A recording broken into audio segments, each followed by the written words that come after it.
That's it. Alrighty. I believe we're live, guys. Welcome to the Business of Property on Property Development Australia.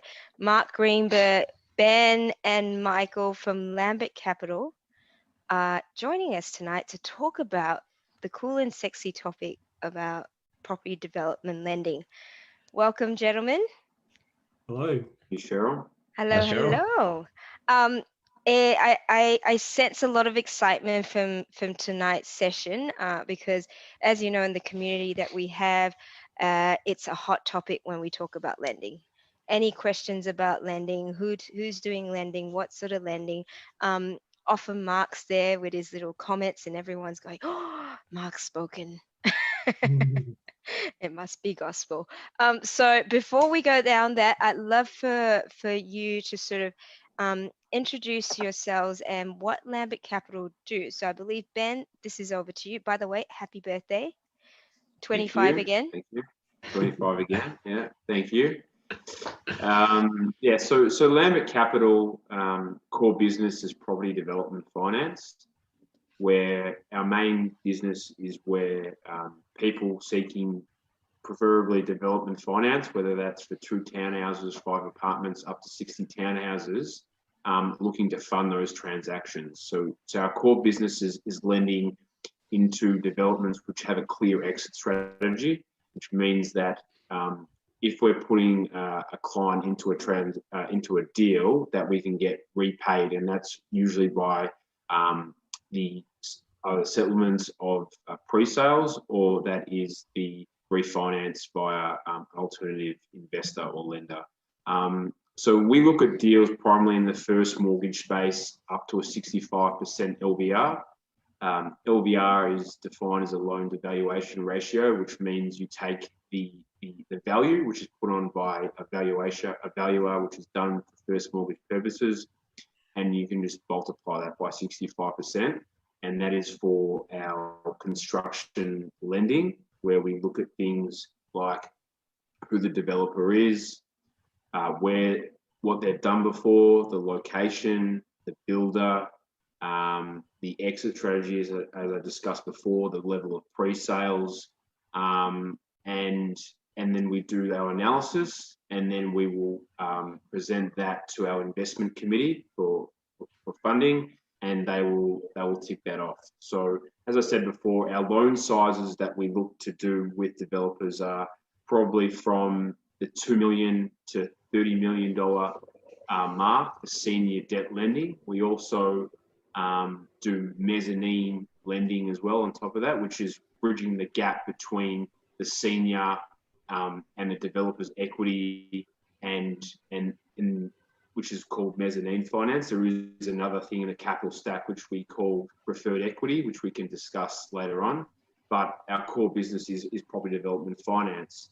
A bit about Lambert Capital. We've been around doing lending for 15 years, the last 15 years, and we have a long track of delivering positive outcomes for our borrowers. We have a very experienced team with Mark here, Michael and Daniel.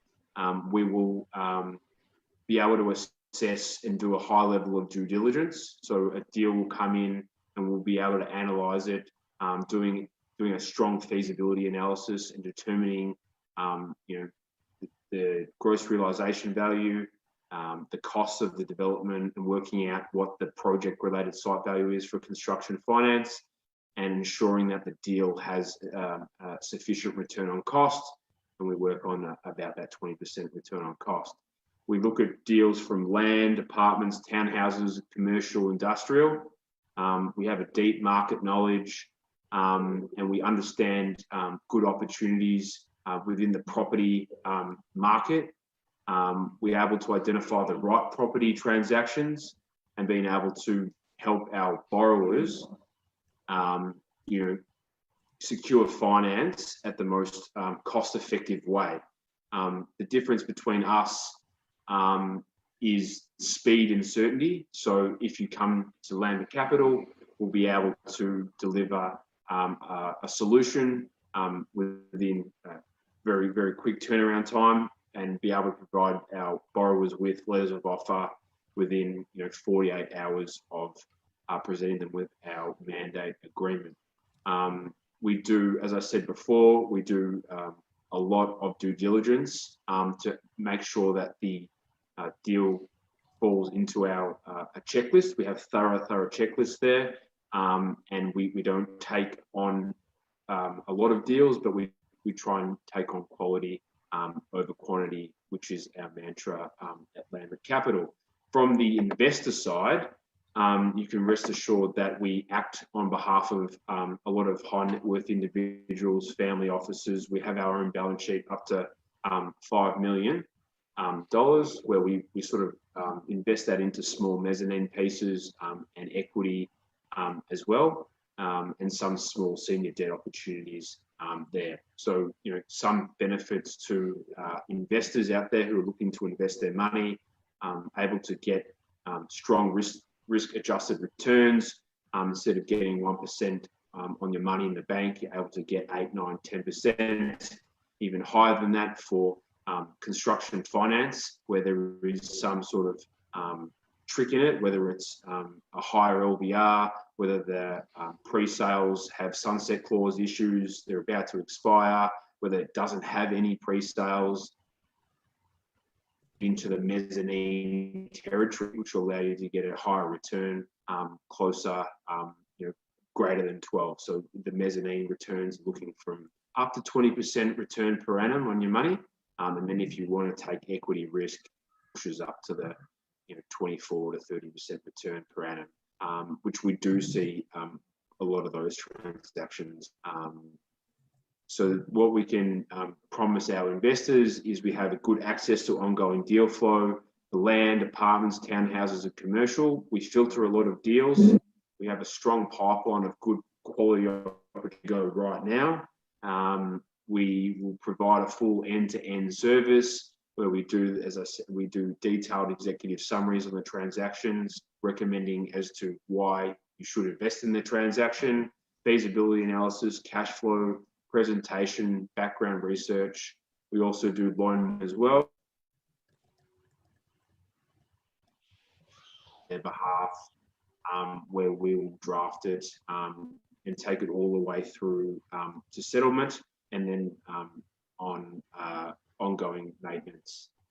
We also give monthly project updates, which a lot of our investors like, and we can manage the QS if it's a construction program, manage the QS and make sure that if they're falling behind, we're putting in adequate measures to make sure that the project's finished on time and within budget. We also have another iteration of Lambert Capital, which Michael's come on board, which is Lambert Capital Developments, where we are currently involved in several joint ventures, and namely 2 townhouses up to 400 lots land subdivision in Ballarat.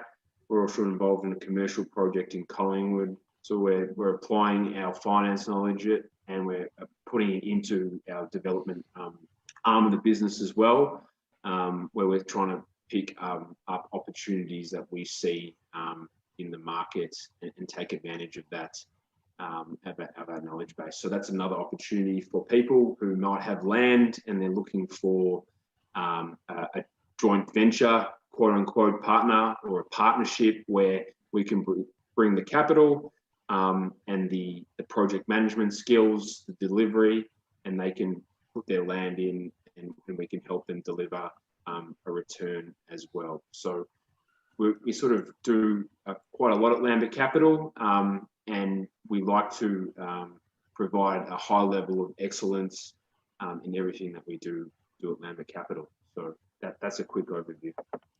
That was a quick overview. I think you answered all my questions, Ben. So I'm going to go now. Thank you. That was a very, very comprehensive overview of what you guys do. And I've got a few questions sort of popping up. But even before I even get to that point, I want to step back a little bit as to the lending environment that has sort of changed over the last sort of 3 to 5 years, 5, even a little bit more. Everyone was going to the banks. It was great times, low rates and everything else. And then the banks started clamping down. making it more difficult to get finance. And that's when sort of private lending has become probably the first choice. Like, I'd say the swing has absolutely changed towards private lending. Talk us through just sort of lending, private lending 101. What are the benefits of going to a private lender like you guys as opposed to the big fours or even the second tier lender? So I think I'll give Ben a break. It is his birthday today, so thanks, Ben, for coming on and sharing that information with us. I think private lending probably has kicked off post the GFC, and then probably in the last 3 to 5 years again has probably increased even further. There's a lot of cash sitting in there in bank accounts, and as interest rates go down, there's more supply coming into the market, so people are trying to attract a higher return on their funds. There's been a lot of overseas money that's coming into Australia as well, and I think the banks have just been more and more conservative. There was a lot of external influences, APRA, those sort of things, cracking down on construction lending, which then meant that they were, rather than saying no to a deal, they were just making it harder for people to actually borrow. So that might be putting up higher debt cover ratios, asking for 100% debt cover, saying things like, we'll reduce the LVR down to 60%. Interest rates were low, so people were still trying to go to the banks. And we actually like it when people have gone to the banks and they have been knocked back, and it might take them 3 or 4 months. So I guess our value proposition is more speed, certainty. We know exactly what our investors' appetite is. If it's our own money, our own family office, my family's money, or if it's some of the high net worth people we represent. We also look after 3 or 4 of BRW top 200 families with their funds. We often invest in syndicates with them, manage their funds. So it's just a more flexible, a quick decision process, and that's why people come to us. Yeah, and it seems a lot more people are wanting to get into the investing side of things, like more lenders and everyday lenders want to get into this space, because for a long time, I mean, I don't think most people thought they would be a lender in a development project. Yeah, so I think there's always been mortgage funds that people have invested in, so smaller investors. So the mum and dad investors that are invested either through their super funds or their own personal cash that they've got sitting in term deposits. And as rates were coming down, this is more attractive for people to put into those sort of funds. Our business, I guess, is slightly different because it's more a matching process where we'll take one investor that might have $5 million and match them with another borrower that wants to borrow $5 million. So it's not a syndicate. It's not 15 people putting in $50,000 each. It's one investor putting in 6.3 million or 10.3 million, or some of the larger deals we've done, which have been pushing up into that 21 million, 26 million, 30 million sort of space. But yeah, the average sort of investor is putting in maybe $1 to $5 million into one transaction. Yeah. Okay. So, and that sort of answers one of the questions there. What level of investment funds would you take? Do you take it in 100 grand, 100 grand blocks, which I'd say doesn't sound like it. Really, you want one investor, one project. Yeah, traditionally it's been, say, one high net worth individual that might say, okay, we'll put $5 million into one transaction.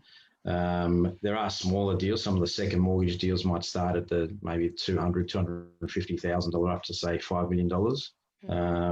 But yeah, we've done some preferred equity pieces, mezzanine finance, second mortgage stuff at around that $1 million, $2 million mark. But yeah, traditionally it's been, if we talk about recent transactions, they'll probably be in that sort of $5 to $15 million space. Yeah. With one, and usually it's one investor. Yeah. All right. And we talk about this thing about being a matchmaker to a certain extent. And I remember speaking to you last week about how it was also about finding the right investor for the right project. Yeah. So, it's sort of, you think about it, it's like cut out a bit there, so I'm sure I missed that. But yeah, I think Yep, you're back. yeah. So if you think about it, it's like a financial advisor. So we're talking to our investors and asking what their risk appetite is. So some people only want to invest in first mortgages. Some people have to put their money into a second mortgage. Some people would prefer, like happy to take some more equity type risk. The traditional investor is probably a bit more conservative, just looking for a 60, 65%, maybe 70% LVR. And so we know what their appetite is. It's mainly in Melbourne, so it's Melbourne-based investors that prefer to invest in Melbourne projects, but they will go to Sydney or Brisbane, capital city locations.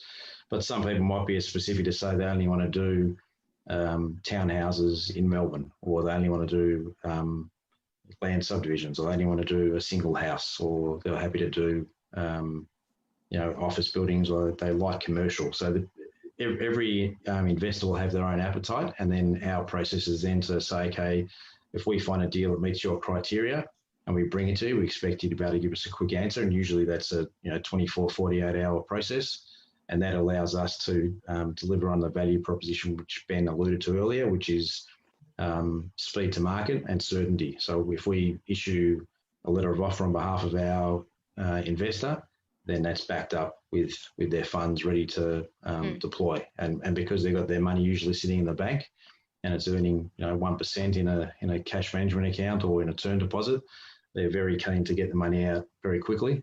And often we have to slow them down. Some of them would like to pay the builder quickly, which we also like to do, but there's a process to go through. And Ben alluded to earlier again in terms of the quantity surveyor reports.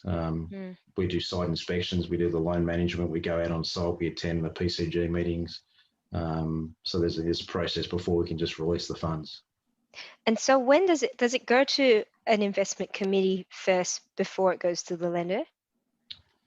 So it depends on who the lender is. So obviously if we're the lender, then I guess the investment committee is us. So if it's my family's money, the investment committee might be my father and myself. So it's not a very big investment committee. And then depending on who the investors are, so we know what their appetite is. It might be as simple as just a phone call. Some just like a quick one-page email. Others like a 15-page executive summary before they'll look at it. Some of the family offices have their own in-house investment committees. Some of them we share offices with, so we can walk down the corridor and submit it to them. Others have their own in-house legal team or their own due diligence processes. But yeah, so every investor is slightly different. Okay, and so talking about Melbourne, how has things changed in the last 6 months with the lending? The lending, I think, Ben, you might want to comment as well, but I think we've had a pretty steady inquiry of transactions to look at. The quality sometimes is, well, you probably see 15, 20 deals a week. I don't know what you think, Ben, but there's been. I think over the last 6 months, especially obviously with the COVID, the novel COVID-19 virus, they call it, in the valuations that we read. But I think gearing levels have definitely come back. I think before late last year, probably last year, a lot of investors were prepared to stretch the LVR higher with less debt coverage. It has definitely come back now to have appropriate level of debt cover, and I dare say the banks are even less at the moment. So where we would be at 65 to 70 last year, we might be at 60 now. So that's what we've seen. We've seen rates, private lender rates, probably maybe slightly increase of recent times. It's not meaning that they can get away with achieving those rates, but they'll definitely start higher, and it'll be up to Mark and I and Michael and Daniel at Lambert to make sure it's a fair deal for both borrower and investor. So we'll price it for risk. Pre-sales obviously have come back, they're slower. And so you just have to be able to mitigate it with maybe additional security, a appointing the right civil works contractor and or builder to make sure it gets built. So I think the due diligence that we were doing is still there. So deals that we were doing pre-COVID, we're still doing now because our checklists have not changed. Whereas some people's were maybe a bit more relaxed before and saying, well, we'll shut up shop until we get everything that looks normal again, which wasn't the case for us. So we're still seeing steady inquiry, knocking back a lot, but also funding a lot as well. And confident, you've got to be confident, which we are. So, I mean, if you like the transaction and the principles are sound, why not? Why not? Why not do the transaction? And we talk about confidence. Oh, I'm getting a bit of feedback there. Is it confidence in the long-term view of the property market? Yeah, I think supply and demand from the property market. I think the deals that we're doing, strong fundamentals in terms of the locations that we're funding, whether it's land as well, where you've seen the stimulus packages come in and to help boost that. It's confidence that Lambert Capital will back the right transactions. So that's from an investor point of view, gives them confidence. And from a borrower's point of view, if we like the transaction, we believe in the transaction, which will give them confidence. It's over market confidence. We couldn't specifically talk about the market. I mean, no one can, but we can talk about specific projects and specific locations that we would like to invest in and property asset class as well. Excellent. Okay. I've got a question about feasibilities here. So Peter's asked, in regards to feasibility, do you take into account our feasibility or disregard it altogether and do your own and assess the project based on your numbers? Good question. I think it's a bit of both. In terms of feasibility, at Lambert Capital and myself personally, we've been using the same Excel spreadsheet for about the last, since about 2007, so about 13, 14 years. So we like to use our own format. We do appreciate when people have done their own due diligence and if they can support it with rates per square metre, what they think they can build it for, but we'll also make our own assumptions. So we've got plenty of history, a lot of valuations, access to construction costs in-house with Michael and Daniel coming from a construction background as well. So we will stress test it ourselves. But yeah, it's probably a bit of both. And then ultimately it's going to be also driven by what the valuer is going to help us with in terms of their feasibility. So there's probably a few different versions of it. And then some of the investors will also have their own viewpoints on certain asset classes and what they think is possible as well. So particularly now, if pre-sales are a bit harder to get, we're going to even do more due diligence on some of the assumptions. So. And so with valuations being saying it's a property and a project in Melbourne, and often valuers will value it as is in the current market, which in Melbourne, you're going through something at the moment. So how much do you rely on that particular sort of valuation As in current rates? Current rate, yeah. Yeah, we're still looking for pre-sales. We're still looking for comparables. I think that some of the things that have happened is maybe what Ben said earlier as well, in terms of maybe being a bit more conservative on the valuation, be a bit more conservative on the LVR, and also just picking the right project. So if it's in the affordable housing sort of space, if it's townhouses, if it's a land subdivision, something that we can actually stage, which then de-risks the project as well. So we'll take a bit more. We'll be a bit more aggressive, I guess, on those sort of assets as opposed to maybe the high-rise apartments, which we don't tend to fund. Yeah, right. And I'm going to go back to, all right, people are wanting to get things funded. What do they need to prepare to be able to put an application across to you guys for consideration? Just a few things out of your checklist, I guess. A few things on the checklist. Well, the number one thing, I guess, is through the sponsor, who the guarantor, who the developer is, who, as a person. Because we're lending our own money, we're lending mum and dad investor type money. They'll want to back the person who's going to deliver the project. So that's probably the number one. Apart from all the basics. So just on that, just on that, Mark, what Yep. sort of format should that be presented in like a resume or? Yeah, it's more the relevant experience. So if they're building townhouses and they've never done that before, that's an issue. If they're saying they want to do an apartment building with 10 levels with a 3-level basement and they've only ever done a dual lock before, that's a big step up. So we'll then have to try and mitigate that risk if we're going to take it on, because it might be might have a very good builder. We might suggest they need some external project management advice, some help, or they might engage Lambert Capital Developments internally to help out. But yeah, so and then it comes down to things like net assets, but definitely experience and who the person is and whether we like them as a person as well. So it's not just what's on a piece of paper or an experience. We actually want to meet the developer and get some confidence in them. Okay, so that's First. sponsor. Yeah. Then the other, obviously, the number two would be the builder who's going to actually deliver this project and making sure they can actually get to the end of the development on time, on budget. And we do a lot of due diligence, probably more so now than the last few years. That's one thing that has changed, is actually drilling down, looking at their financials, looking at their capacity to deliver the project, looking at their cash flows, looking at their pipeline of deals, looking at their work in progress, looking at their debtors, just making sure they've got enough working capital to actually deliver this project. On some of the larger projects, it might be, have they got the ability to put up a bank guarantee? Are they able to, wear certain retentions along the way?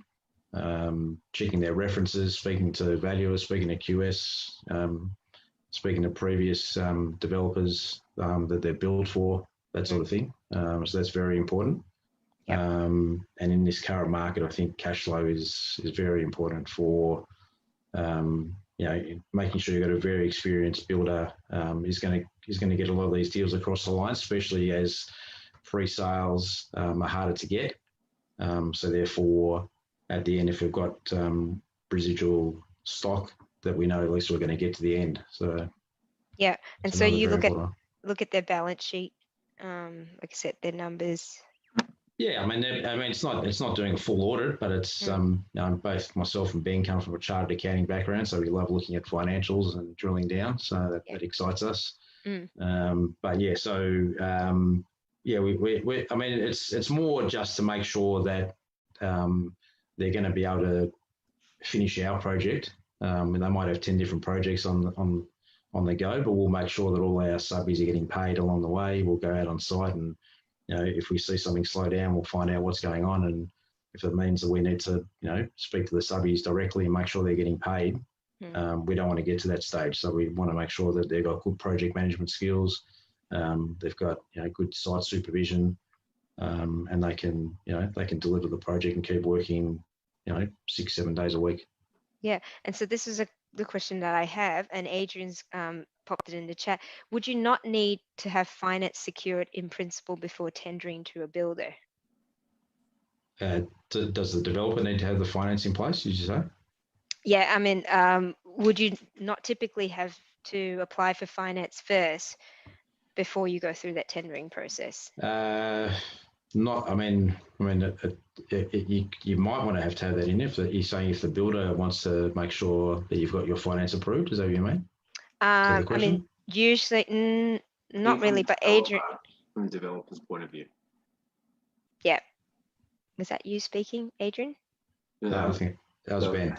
Oh, it was Ben. Yeah, from the developer's point of view, often they apply for finance, when they've got they've got plans and permits in place, they're waiting for a DA, get everything sorted before they even start tendering out for a builder.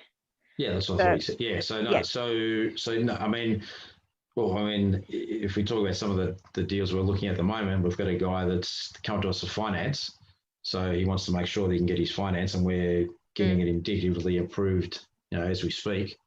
But he's still finalising who he's going to choose as his builder. So he wants to make sure that you can get the finance, but we're not going to probably provide a final unconditional letter of offer until we know who the builder is. We've got the QS to check it. We've done our valuation. We've reviewed the pre-sales. So there's quite a bit of a process to go through. So yes, you want to know that the funding is going to be available, but it's very hard to actually give you a final so it's unconditional letter of offer. Yeah, conditional upon this. Yeah. The benefit as well of getting a financier on board at that stage is that they can help assist with that process. If they haven't gone through the tender process, where from our point of view, Michael and Daniel can guide those developers down the right path for the most appropriate builder for that project. And we recommended the builder on a Heidelberg transaction. They came to us for funding. They had a builder that they were deciding on. We said, we've driven past their site about 50 times, Mark, Daniel and I, and we said they were slow, whatever, and maybe it was out of their control. We said, well, why don't you use someone else? And we brought the finance and the builder. So that's the advantage of Lambert Capital as well, to help. Excellent. That. A few more questions here. Hypothetically, Sean's asking, if you find that a client is new and inexperienced, but the property they hold has great potential, can you point them in the right direction of a more confident builder if the builder that picked originally is found to be less suitable? All right, that sort of answered that question as well. Only if we get the finance. No, so in that case, it was a builder that we funded for a 38 apartment development in Ringwood, and he was a pleasure to deal with. He actually didn't use any of his contingency. He delivered everything on time, on budget, very good quality, excellent in-house project management. So we had no hesitation recommending him. And as Ben said, as part of our finance offer, we said we don't think that the builder you've got is appropriate. Why don't you speak to this guy? And he came in at a competitive quote, and I think they've saw some photos. Was it today? Maybe on the basement. So they're getting into it quite well at the moment. So excellent. Yeah. And another thing that you touched on, Mark, was if you're going to scale from and Daniel from Facebook said, going to scale from dual lock to 6 to 10 townhouses, that can be bridged with a good development manager and solid build contract. Correct. Yeah. Exactly. Yeah. So it's not all about the experience of the developer, but it's really the team you have behind it. So it could be external project managers, could be internal project managers. Yes, having a very good experienced builder does mitigate that risk. So yeah, like we have a checklist and we try to tick every single box on that checklist. But as Ben said right at the introduction, we're a bit more flexible than say a bank, and the bank might want every single one of their 20 points on the checklist. I worked at ANZ in corporate property, and they trained me on how not to do a deal, but it was an excellent place to learn everything there is to learn about credit. And all the guys at Lambert Capital, we've learned from that sort of corporate background. But as we said, if we can tick 9 out of the 10 boxes and mitigate the 10th, that's good enough for us. I also think as well, Cheryl, to add on to that, I think partnering with an experienced financier, I think that gets lost in the mix. Because you can have an experienced everything. If your financier is not experienced in construction, say it's construction, lending, you're going to become unstuck if they're just naturally asset lenders and don't understand. Obviously, things go wrong with construction, and you've got to change, and things move. It's a moving beast. It's very important to have the right financier who's experienced in construction lending, which we are. And that's a really important point, because I think to a certain extent, it stresses that not all lenders are the same. No, exactly.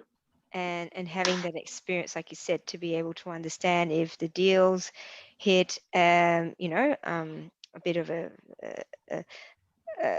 speed hump, that lender is aware and is able to be versatile, as to how to deal with that.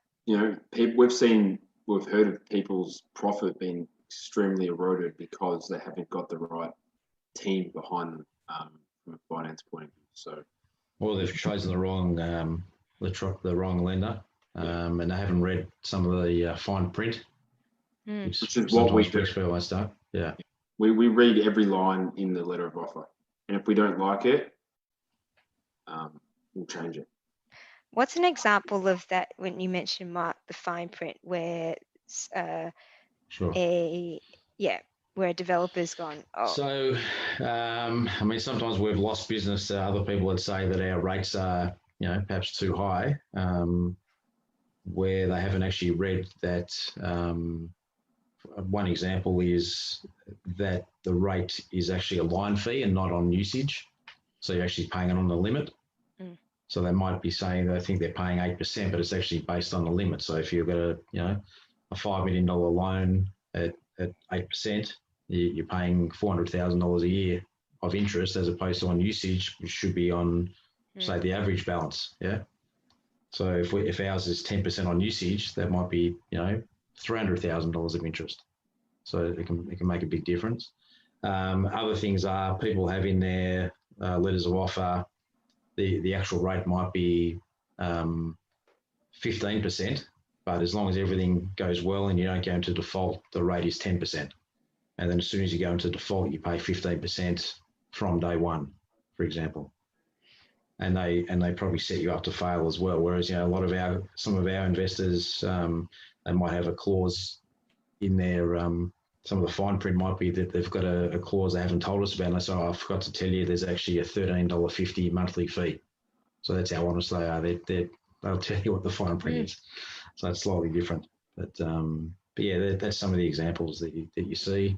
Other things are if you go into default towards the end and they might have a 5% extra management fee that comes on top, plus a dollar figure that comes on top. And we've just seen it recently with a client that we looked to fund maybe 2 years ago, and it actually came back to us. Someone offered us the residual stock to refinance, and the effective rate they were paying was, I think, well over 20% on the residual stock at the end. And that's the worst time to be paying it, because that's when you're at your maximum at the peak of your loan, the peak debt. So, and if pre-sales are falling over, it's even worse. So yeah, you've got to be very careful to understand who you're borrowing from. Yeah, and I've heard stories as well around lenders, some lenders not quite acting particularly ethically, but like you said, setting you up to fail. Like them knowing, here's the rate for the first mortgage, the mezz, and it's literally, I think overall might be 18%, which and they know that it's just a matter of time before the developers fall, going to fall over.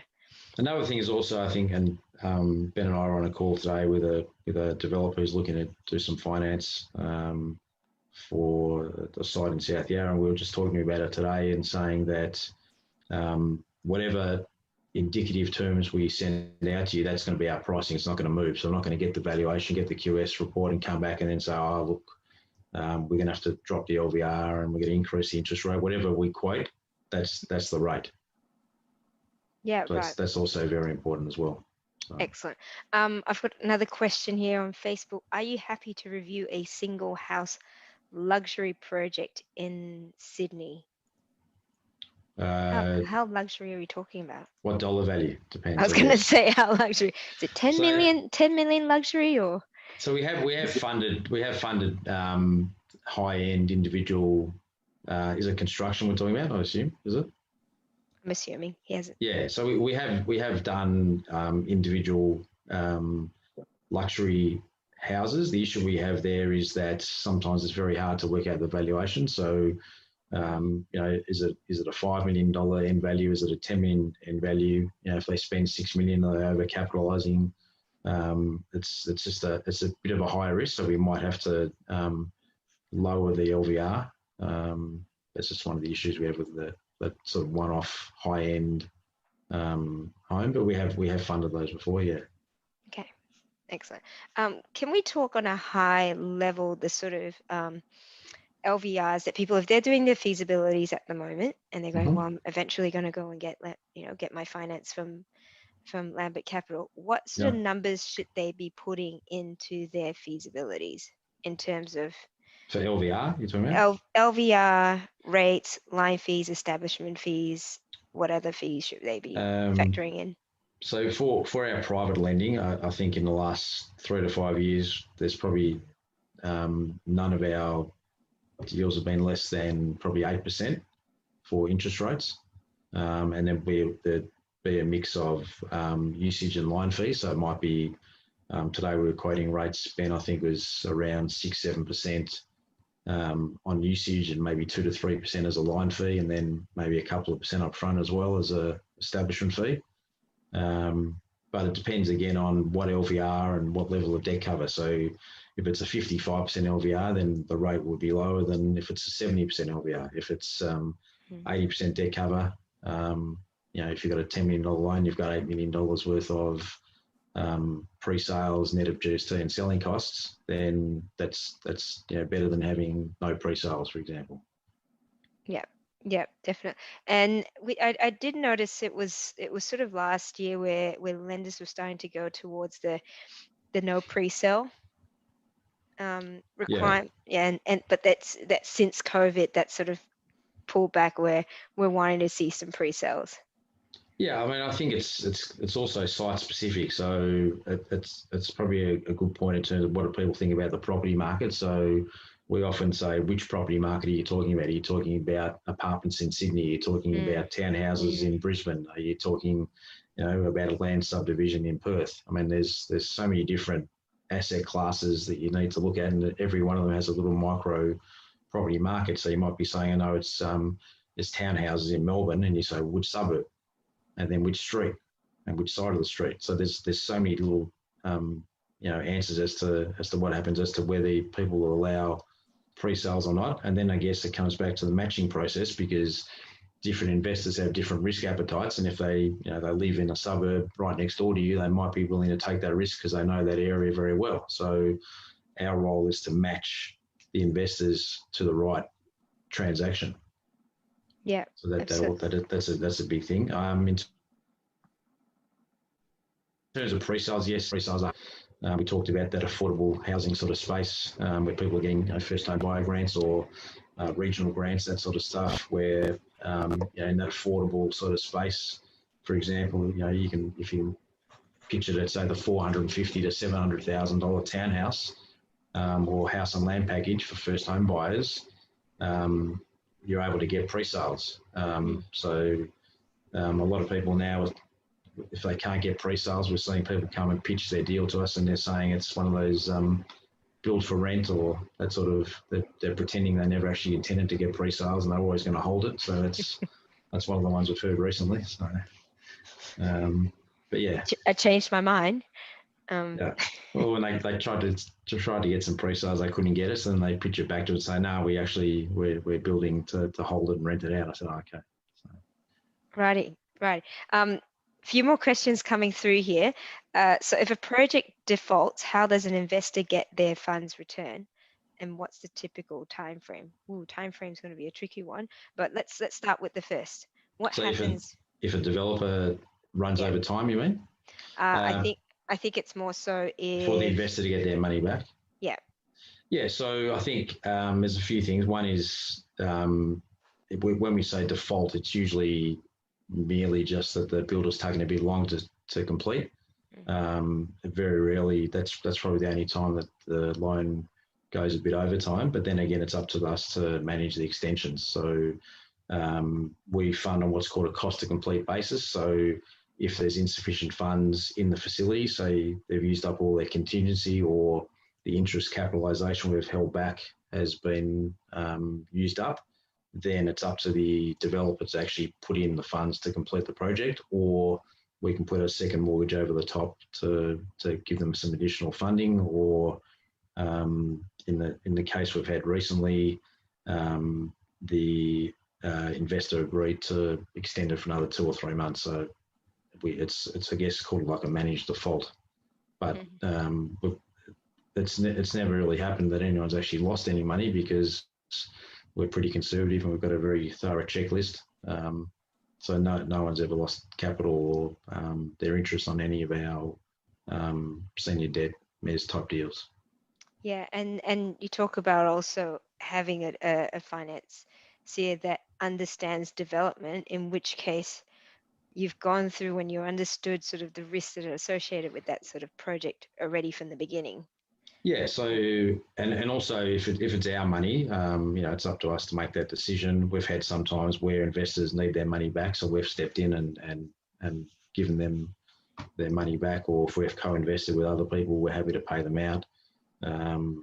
Sometimes it just happened on one of the deals that Ben and I are working on, where the investor said he wanted his money back, I think by September or something like that. So I said, well, I'm happy to put the $2 million in and give you your money back. And he goes, oh, okay, maybe I'll stay until December. So once he knew that we were happy to put our money in, and he thought, is he suffering from FOMO? I think he said if Greenberg's happy to leave you put the money in, then maybe I should stay in. So yeah, that's right. So, must be something good about the deal. Yeah, and a lot of the deals we co-invest as well. So if it's not just our money, then we're co-investing with our family office guys. A lot of them don't really want our money, but they like the fact that we've agreed to co-invest with them, whether it's even a token 5 or 10%. We did that recently on a $7 million deal in where was that, in Portman? Oh, Williamstown, yeah, in Williamstown. And so we co-invested with a very large family office on that, and they just wanted to make sure that we were happy to put our money in with them. So excellent. A few more little questions. One for Ben. Excellent. Ben, you mentioned that your rates have gone up lately. Is this more to do with the softening of the market in general, or supply of capital has tightened up? Good question. Yeah, it's a good question. I think there is more cash available, but I was probably specifically talking about construction lending, with the investors in construction lending have shrunk because you've been able to supply demand, they've been able to increase their rates accordingly. For land settlements, there is a lot of cash available. As Mark said before, funding for a 60, say you bought a block of land in Caulfield, you wanted to settle it and you were going to build 2 townhouses on it, would give you, say, 65%, and the rate would be circa 8% on that. So that those rates are standing firm and quite well priced and haven't moved much on land settlements or investment debt or residual stock. There's more players in that game. Everyone's come out saying that they want residual stock, which means there's more competition for pricing. But I was specifically talking about construction funding, and it's the lack of players in that market, specifically in the non-bank space, what's driven pricing, and the risk as well is slightly increased in terms of the pre-sales falling back, and investors being opportunistic. I mean, do you want the funds, or are you happy to wait for 6 months for the banks to stop dealing with COVID inquiries? I think that's one of the reasons for the construction pricing. In saying that, it's a really good deal, which we've just lent. We just did a $30 million deal in Q, which was very well priced. It was 6% line fee and 6% on usage and a 3% line fee, where other financiers were trying to charge them 8% on usage and a 3% line fee. So for good quality deals, that was in Q, which had 80% debt coverage and a strong builder. There is still very competitive construction funding as long as you get through the Lambert Capital checklist. Excellent. Great question there. That was a good question. Carrie has asked, do you have a minimum loan amount? Traditionally, it's probably in that $2 to $5 million minimum space, especially for construction. There's a lot of work that goes into construction finance. As I said earlier, the investment debt can be a bit lower. We've done $1 million pieces. We've done second mortgages from 250, 850, 1 million, that sort of size. Yeah, but it's not really. It's more, 2 townhouses up to probably, that 20 sort of townhouse sort of size is probably the right sort of size. Examples of transactions we've done recently were anything, $5.6 million.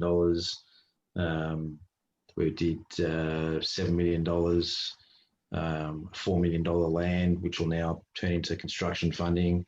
That sort of size is probably the smallest sort of transactions at the moment.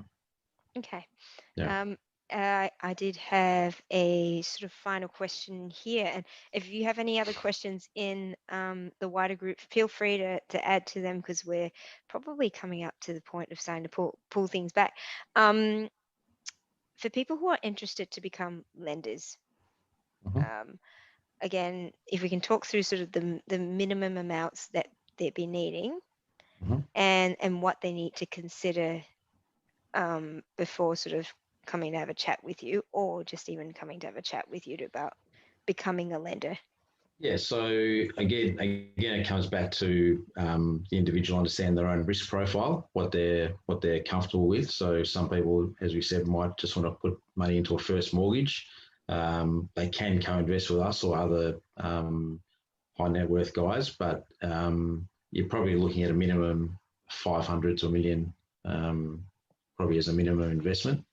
But I would say, Ben, I don't know. I mean, I think you'd want to have at least $1 to $2 million to make it worthwhile as well. Yeah. So, I mean, the smaller deals come about, but usually the smaller deals need a quick response. So we tend to do those ourselves. If there's, someone just needs a quick 200,000 or 500,000 or $1 million, we'll do those ourselves. But yeah, so I mean, we can look at smaller transactions if that's what people have to invest. But I guess, yeah, it's probably that $1 million plus. Sean's asked, were you nervous the first couple of times you lent out $1 million? That's a good question. I think that's a very good question. Because, Mark's more of a, he's taught me to be more of a risk taker than probably what I was comfortable with. So he's, you do get nervous, and I was nervous. I'm sure Mark was, but he doesn't show it. But well, it's about mitigating the risk. I mean, we are still chartered accountants deep down, so we are pretty conservative animals. So we are conservative. I mean, one of the tests that people often ask me is, and my father, Jeff, they say, would Jeff Greenberg invest in that? So that's one of the tests. They say, well, if you put your father's money into it, then I'll put my money into it. So that's one of the tests when it's our money, my family's money. Obviously, my father says the same thing back to me, like, are you willing to risk your inheritance? That's the same. It works both ways. So I like that. Yeah, I guess to answer the question, we've become quite comfortable in doing a lot of due diligence. So when we say yes, as I was saying before, we have confidence, and that's why we're confident in our lending, because not so much nervous anymore, because we understand what the fundamentals of each deal, and we've stress tested a lot. And you guys would be shocked at the amount of due diligence, conversation, strategy, workshopping, bouncing ideas on every deal that we do to make sure that it is the right deal for us and for our investor and for the borrower as well. And that's why that nervousness is not there anymore, because we believe, and we've done the work to justify. You say you put $1 million in, put $1 million in. These guys want to put $30 million in, I put $30 million in. And because we've done the work, we've done the due diligence. Yeah, absolutely. And so Sunil's asking if you have a team in Sydney. That's you, Cheryl, isn't it? That's it. Did We'll talk later. Wasn't it about outsourcing or something? Isn't that That's right. That's it. Exactly. What, does he want a job? Does he want to set up Lambert Capital in Sydney, or what? What's the angle? You don't bypass me yet. No, this is the gatekeeper not here. in front of Cheryl like that. That's right. Mark and I go way back. Ben. That's true. Yeah, definitely. Don't want to hear about that. I'm joking. Excellent. We've answered lots and lots of questions today. Thank you all so much for your time.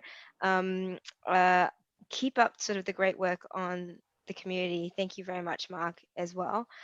Everyone's always got questions about lending. If there's anyone that needs lending in Victoria, but where are the areas that you do lend? What will you not lend on? So primarily it's Melbourne, because our investor base is primarily in Melbourne. So probably 80% of our deals will be Melbourne based, and then the rest, we're looking at a deal in Adelaide at the moment. We've looked at deals. We're looking at a deal in Queensland at the moment, up in Brisbane. We have done deals in Perth, but nothing of recent times. So it's mainly that Melbourne, and then probably Sydney, Brisbane has probably been the main lots. We've looked at some stuff in the Gold Coast, far north, Queensland. We've over the years, some stuff in northern New South Wales, but yeah, primarily it's Melbourne based. Some in Victoria, regional Victoria, we've done a few subdivisions, commercial sort of stuff in that area as well. So okay, fabulous. Yeah. If people need to get in contact with you, what's the best way to do so? You can go to lambertcapital.com.au. Not sure you see back, it sign yeah, in the that's background it. there. Strategically placed. There, but yeah, no, it's working from home. But yeah, so lambertcapital.com.au, or can call me on 0411 114535. Excellent, Tay. So expect lots of calls. Yeah, and emails and obviously Ben, Daniel, and Michael in the office as well. So all happy to take your calls. Great. Thanks, guys. I really appreciate it. Sean says, great session, very informative. And take care. Keep well. Wear all your mask and do whatever you need to. But it's good to hear that the lending space is still healthy and well. Yeah. Otherwise. It's all positive. Excellent. Good keeping start. Positive under curfew, but we're keeping positive down here in Melbourne. So. Oh, there you go. Don't you have a more fashionable one? No. I'm hoping it won't last that long, so I'm just trying to. Oh, I have to share. I got a package today from the postie, and it was a Rhodes and Beckett box, and I'm like, it was addressed to my husband. I'm like, he's going buying shirts. We're not even going anywhere. So Rhodes and Beckett, as you know, they sell shirts and nice, Always. Yeah. And it's a box of masks. There you go. Okay. There's like 300 masks. 300 masks. We're in Sydney, by the way. We've got we aren't allowed to go with that. We're in curfew at 8 o'clock, so we can't wear them out at night. So. Yeah. Oh, that's a shame. You're going to bring out the Diamante ones. He can't wear a nightclubbing, Cheryl. Oh, dang damn it. All right. Thanks, guys. Thanks, well, Cheryl. have a good evening. We'll talk to you later. Cheers. Okay. Bye-bye. Thanks very much. Bye.